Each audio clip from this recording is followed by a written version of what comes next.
What's going on, guys? Abrasius here. Today we have another episode from the top 5 series, and this time we'll be talking about Cowboys. So here I'm not taking into consideration the very big mounted Cowboys, which are kind of Cowboys but kind of not. So let's just stick to the nominal definition, which is like a character running solo around, usually solo, and having a good armor save, good ward, just very durable. So let's start with the obvious pick. I don't want you to keep on waiting for him. So there he is, the mounted White King, 1-up rerollable, lethal strikes, multiple wound 2 against the standard, the usual stuff. PSB or not, both versions are fine. I've talked a lot about him on this channel already, and since they didn't nerf it, I think he will be a very decent choice for the vampires at ATC, and I'm expecting a lot of those to pop up, but we will see how this goes. I think he's one of the best models with the relation of the price to what he can do. Definitely recommend checking him out. And let's move to less obvious choices. So the second one is the Mammoth Hunter in basically any shape or form, but recently I started preferring the more durable builds rather than the cheap builds.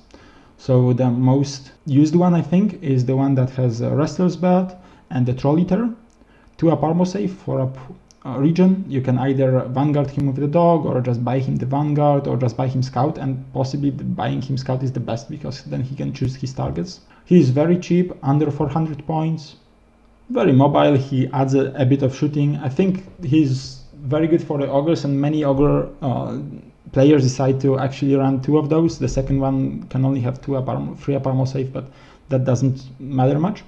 He helps you with diverting the pressure of the game from the center, because usually Ogres tend to play very closely, especially since the Hellheart is gone and you cannot play on the whole table. But he can be seen in both the regular list and the Wildheart list, so I consider him a very decent model now.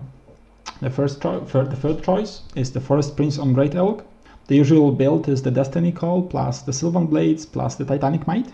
The main advantages of him is the ability to answer the armor and things like the Steam Tank that are usually problematic for the Sylvan Elves. He's not as safe because he only has 3 wounds, toughness 5, 4-up save, 4-up ward. Even though he can hide inside the units, he has a ton of attacks. If you can support him properly, he can melt through the units very easily. With the very good initiative, I think he's a good addition to the Sylvan Elves army. He's something that Sylvan Elves basically never had, so that's an additional option and additional diversification. So I think many Sylvan lists now run him just as an answer to things that usually they can't answer. He goes best with something like 6 or 7 riders in core, but usually you want to have the backup plan, so something like 5 or 6 Briar Maidens with him are also pretty viable. He can hide behind lots of units in the army, so that's also not a problem. But you have to remember that he will be main target for all the war machines, because he is much easier to kill than the trees, for example, and sometimes you don't even take the tree fathers, so you have to be pretty careful. You have to be pretty careful with him, and even if you have druidism, then he just loses the wounds so quickly that you can't really heal him. So he's sometimes a one-use only tool, but if you set up his charges right, he can counter your opponent very well, and I think he is a useful piece in general. So the Tyrant and Monstrous Rat, I don't think that he's used that much. I really like the model. The model is just amazing, and the model is not as expensive. I think the biggest problem with his usage is that you have 3 pieces in the Vermin Swarm that are much more popular, which is the Bell, the Pendulum, and the Demon.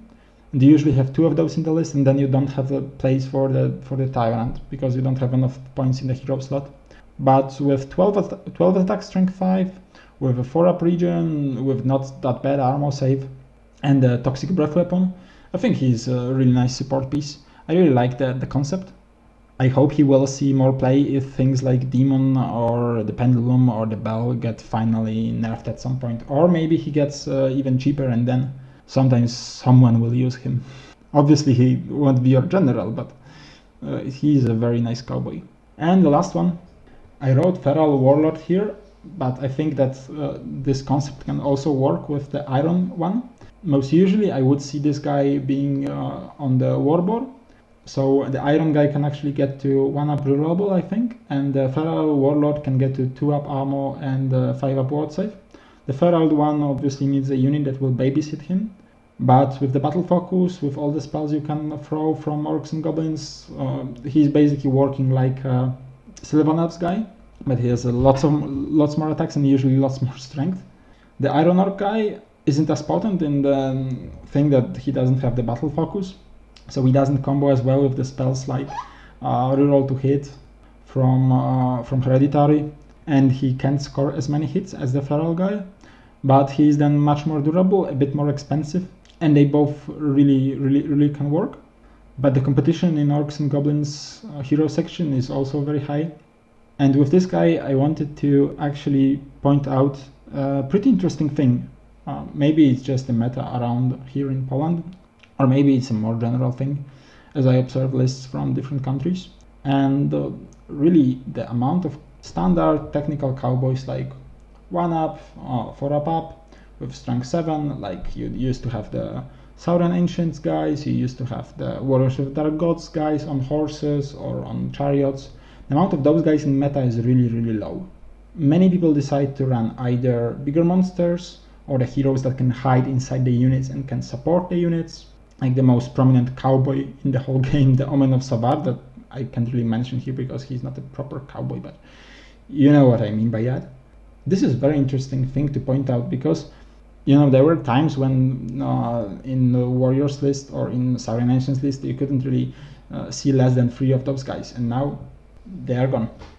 You have some substitute, but like, let's be honest, the White King or the Mammoth Hunter or even the Highborn Elf Prince, they don't strike hard. They usually are just here to either harass the opponent or just pin the bigger blocks of the low AP guys in place.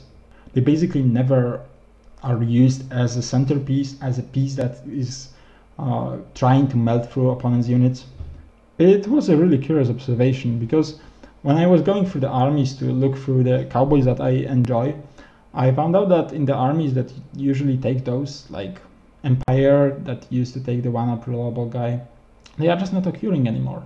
Maybe you have the Dread Elves Prince, but I don't really like the build. And even in King of Aquitaine, many people decide to run the guy on the horse or on the Pegasus, but if they take the Pegasus, then they take at least three Pegasi with him, possibly with Skirmish, just to make him safer. A lot less people are taking the Hippogriff now, so I think there's something connected to it, and I'm really wondering how the meta will shift in the few months. But usually, since the ETC is a very safe environment and you have many war machines here, then I'm not expecting more and more cowboys to pop up. But I was really surprised by, like, this is I don't think that it's easy to realize this when you're just focusing on your army, but when you try to look through the meta a bit more, then it becomes much more visible. Anyways, I hope you guys enjoyed this video and see you in the next one. Cheers!